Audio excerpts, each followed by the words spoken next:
Nothing in the lobby. Oh, here's someone.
Funnily enough, when you search for Christmas animal videos, there's a short supply. So I think that's the same one from last year. I'll have to make my own next year. So we've got a different one.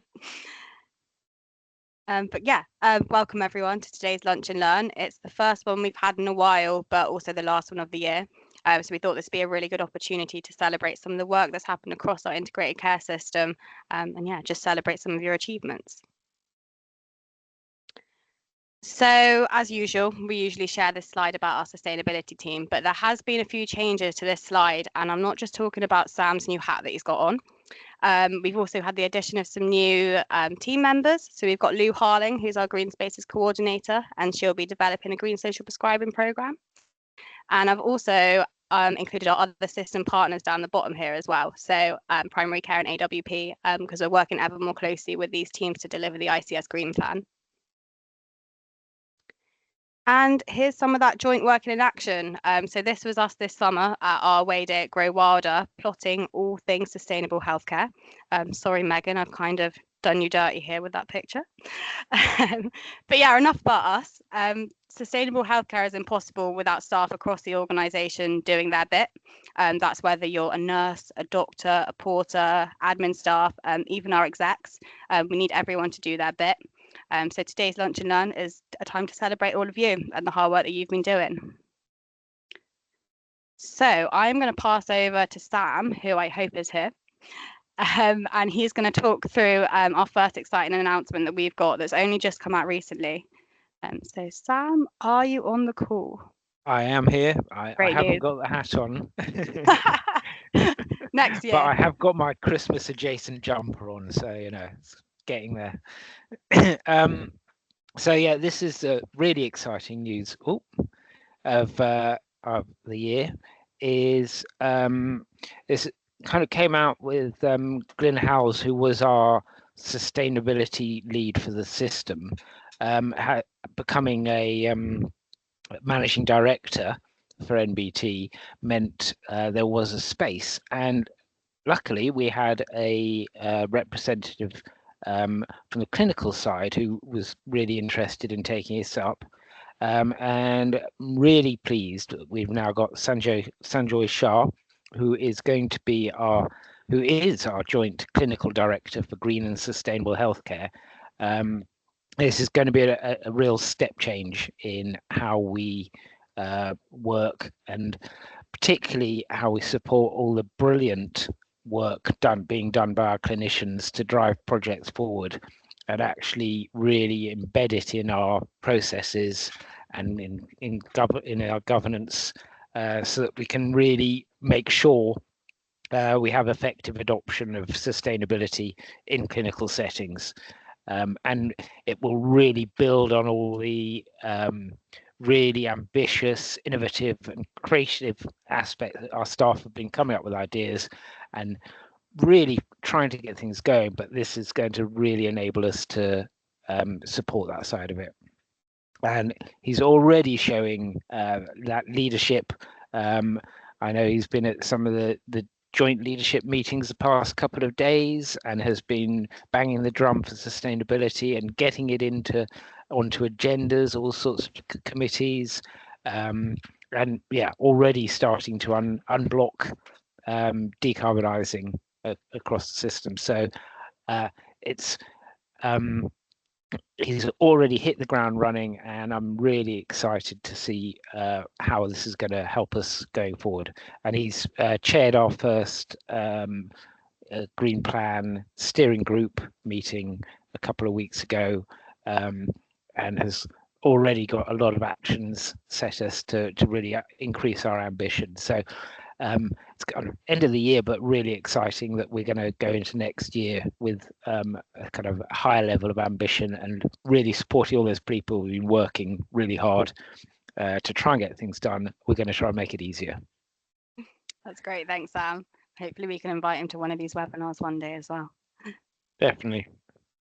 Fab. So the next achievement that you've probably heard about already, because we have been banging on about it a lot, but I'm going to pass it over to Megan because it is a really important one and a real success. Brilliant, thanks, Georgia. So yeah, we were lucky enough to take home the HSJ award in the Towards Net Zero category this year. So this was our Towards Net Zero in Green Operating Theatres. So this was a whole day where we essentially tried to be as close to net zero as we possibly could. We monitored our baseline, we saw how far could we take it with different interventions. It's really important to mention that this was clinician-led, so without the consultants and nurses that were all involved in this and kind of driving this from the very start, and their kind of enthusiasm to actually take part in this project, it wouldn't have been possible. So yeah, this was brilliant. It was a world first in terms of achieving this in a neurosurgery theatre. So it's very complex cases that they were dealing with. So it kind of set the precedent. So if we can do this in a neurosurgery theatre, then we should be able to roll it out in other places as well, in other specialties. So yeah, a really good example of what can be achieved in theatres. It included working with industry to see how we could get the devices to our site in a more sustainable way. It kind of tested us at times as well to see how can we change behaviours and what is people's understanding of this and kind of people's preconceptions about sustainability and how it might make their jobs a little bit harder, but we actually found the opposite, and we found that communication within the theatre on the day was really improved. People had less things in terms of instruments to organise, less things to open, so it actually meant that they were more efficient. They had more time to prepare in between patients coming into the theatre as well. So lots of other benefits that were realised as part of this. And as you can see from the surveys that were taking place on the day, 75% of staff felt that they had reduced their workload, despite having a higher number of cases than usual on the day. And we also interviewed the patients that were involved as well. So they were carefully selected to take part in the day because they had a particular interest in sustainability, and kind of just gauging from our patients what their understanding of this is and how important it is to their care. was quite eye-opening as well. So yeah, huge carbon impact that we managed to have, and this is just in one day as well. So if we can imagine what kind of impact we could have across all theatres, not just in MBT but beyond MBT, and yeah, we didn't necessarily implement all the interventions that are available, so we can go a step further into doing this as well. And so just deep dive into some of the numbers around this. So we reduced the total number of instruments that were used per procedure. So this was across 5 procedures, and we also reduced the number of single-use items as well. So this was meant that we weren't sterilising as many instruments, and yeah, we weren't opening as many things that we didn't necessarily need on the day. So then, yeah, you can also see the carbon footprint and the change per type of procedure that we did. So yeah, the majority of the carbon footprint was coming from the surgical kit that was used, as well as the anaesthetics. So what's happened since we did the day in February? So 120 cases were delivered in a sustainable way since February. I think that was as of August. So that would have improved since then as well. And due to delivering cases in this way, we estimated that carbon was reduced by about 13,500 kilograms of CO2, which is equivalent to 1 passenger flying from Bristol to Sydney 3 times. So yeah, quite a significant amount of carbon just in neurosurgery again. So since the day, one of the registrars has developed a green surgical checklist. So this is a much more condensed version of the green theatre checklist, which is what we use to complete a lot of the interventions on the day. And this has been introduced into a lot of huddles at the start of the day now, and seeing what further people can do and if cases can be done in a sustainable way. So it's constantly being mentioned throughout the department as well. And the plan is for this to sit alongside the World Health Organization checklist, which has to be completed every day as well. So trying to embed it in existing clinical practice where we can.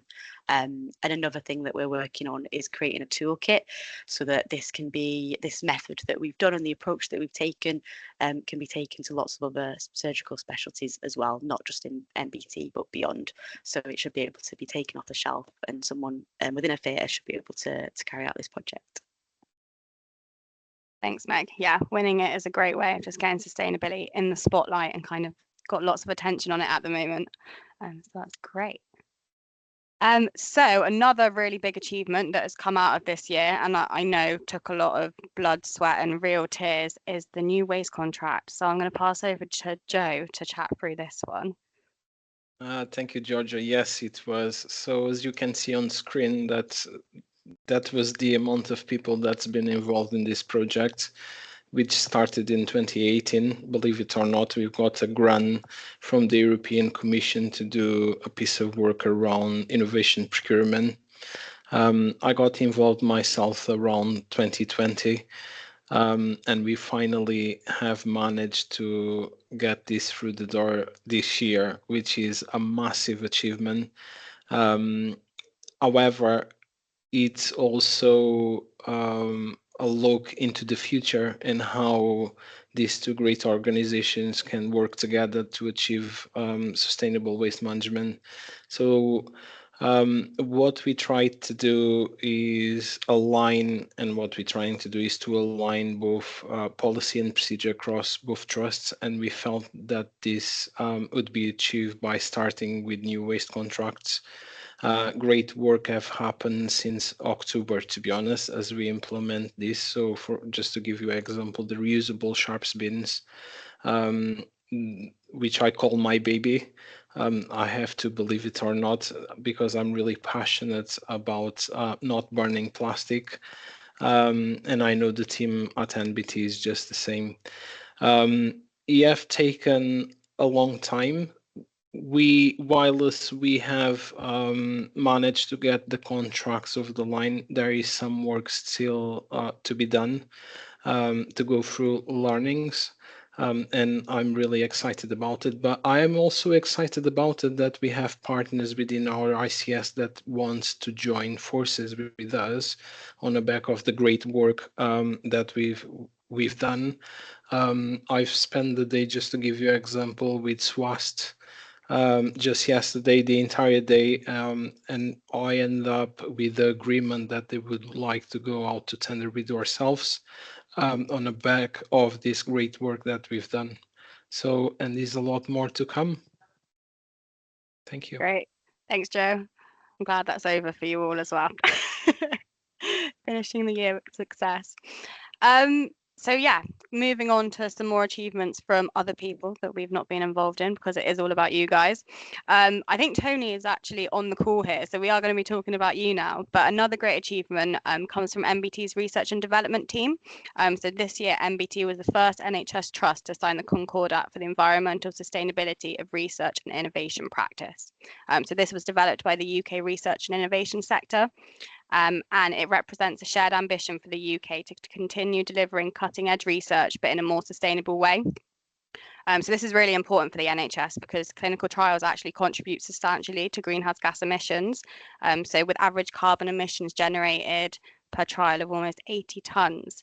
So this is the equivalent to the average carbon footprint of one person in the UK for 13 years. So signing this Concordat is really, really important for us in terms of reducing our emissions. But before this happened, I know Tony and the rest of the team in research have already been working hard to kind of implement sustainable practices. So sustainability is one of the two founding principles of its research strategy.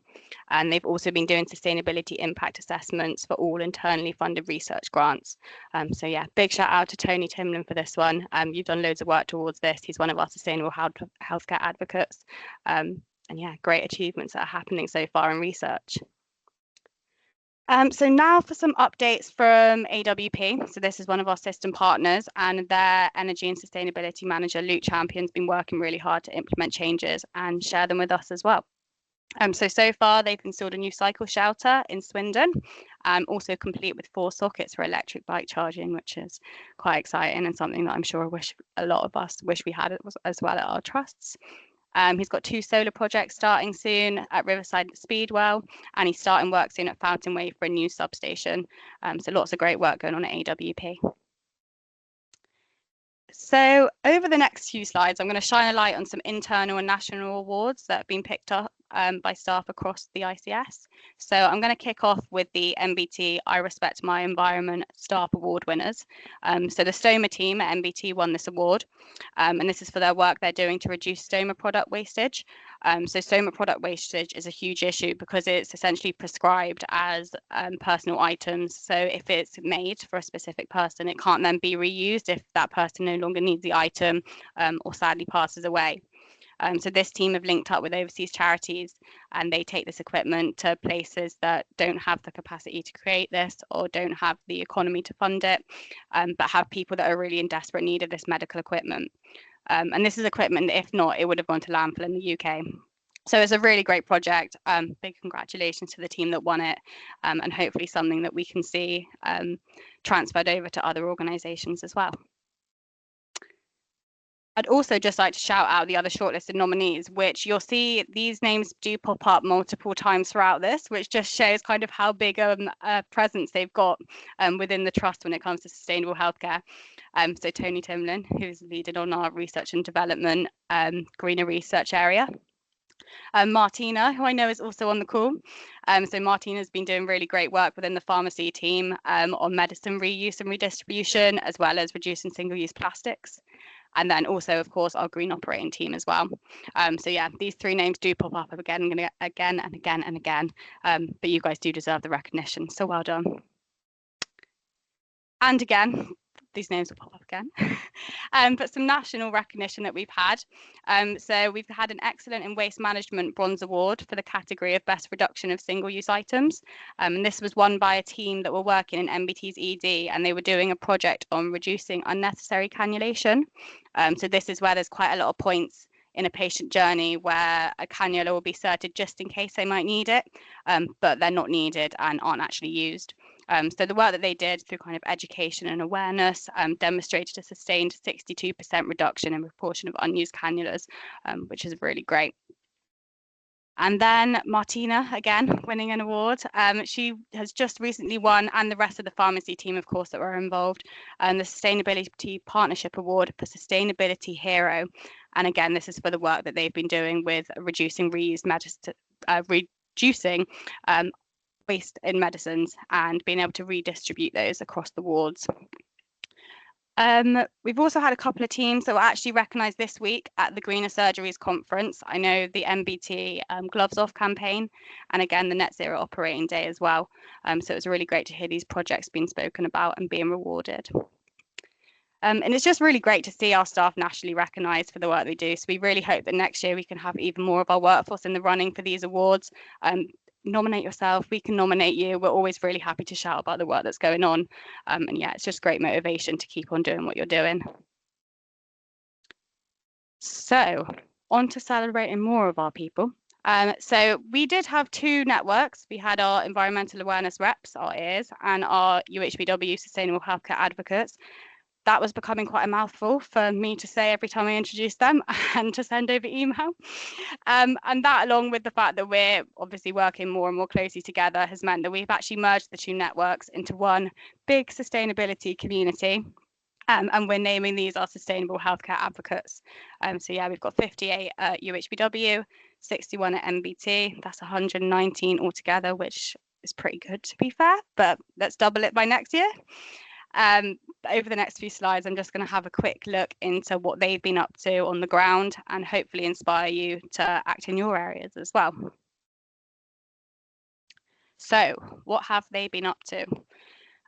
So in MBT's ED, I talked about their Gloves Off campaign just now, but part of this involved implementing stickers at the point of glove use, to indicate appropriate usage and scenarios. And this has been really successful in reducing glove use and is something that we hope that we can spread throughout the trust and the other organisations as well. At Western Hospital, they've been circulating ordering codes for paper cups and reusable beakers to all wards to reduce use of plastics for fruit juice. We know that procurement is a massive cause of our emissions, and kind of starting at that very point of purchase is really important. So this is a really great piece of work. Also at Western, they've been collecting compostable foods from their staff rooms to compost at home, and they've currently been doing some home composting of 1 kilogram of food waste per week, which is great. And then pathology, blood science, specimen reception, they've implemented a process so they can recycle more of their products, and the plastic tubs that they get sent certain samples in and now sent back for reuse as well. Now, this slide is all for one team, which is amazing and just shows much how you can do when you kind of have the team all together implementing these changes. So this is UHBW Psychological Health Services, and they've been doing stuff across the different work streams. So one of the things they've been doing is looking at how their staff are travelling and commuting to work. So they did a travel survey, they've created a resource pack of active travel schemes, and this is shared with staff by their Viva Engage platform and in their induction booklet as well. Some of the other things they're doing, soft plastic recycling. This is something we're seeing kind of across our sustainable healthcare advocate areas. A lot of people recycling their soft plastics and taking them themselves off site to be recycled.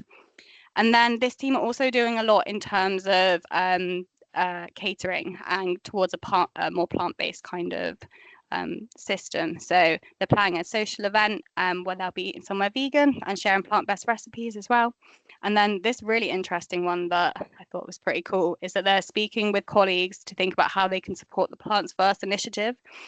This is an initiative where plant-based meals are kind of at the top of the menu for patients and for staff, and they're given as a default rather than kind of an extra option. So they said they're actually in talks with Forest Green Rovers, which I believe is like the most sustainable football club in England, who run a whole plant-based menu. They don't do any meat, and they're asking how they can support the UHBW and MBT as well in going forward with this. So yeah, lots of work being done across our sustainable healthcare advocates, but we want to do more. So yeah, if you want to be a sustainable healthcare advocate, do get in touch.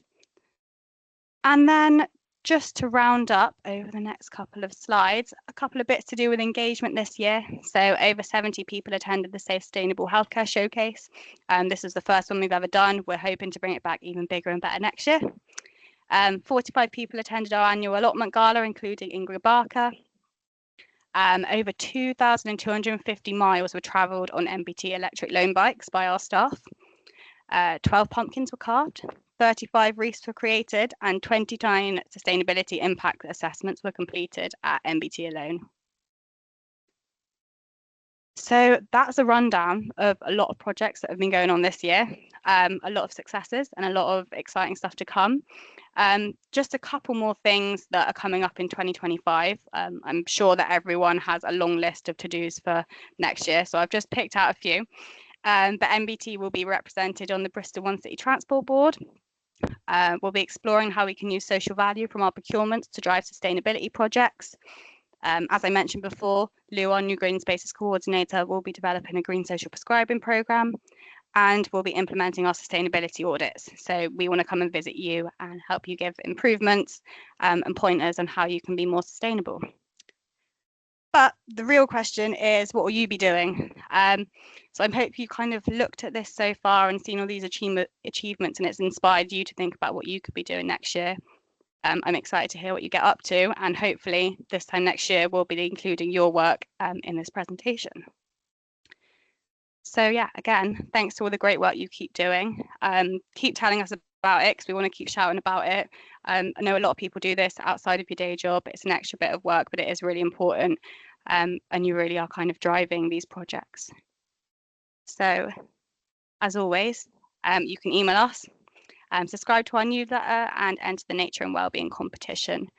And please do fill out our event feedback form as well, because it will really help us in kind of creating more opportunities for events next year, whether it's in person, webinars, anything you can think of. Please let us know. Any questions? If not, Merry Christmas, everyone. Happy New Year. Enjoy a festive break. I hope you do actually get some time off because you very much deserve it.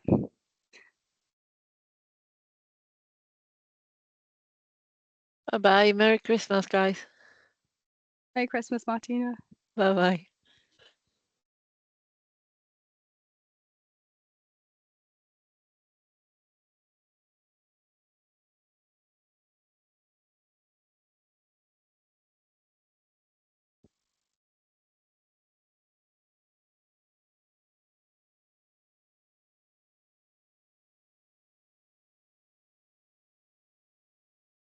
Oh, sorry, Richard, you're on mute. Happy Christmas, Sam. Thank you, Richard. Good to And see you you too, Megan. Good to see you. Yeah, Good to see your you face. too. Okay. Bye now. See you later. Have a good Bye. break. Cheers. I'll catch you a bit later, Meg.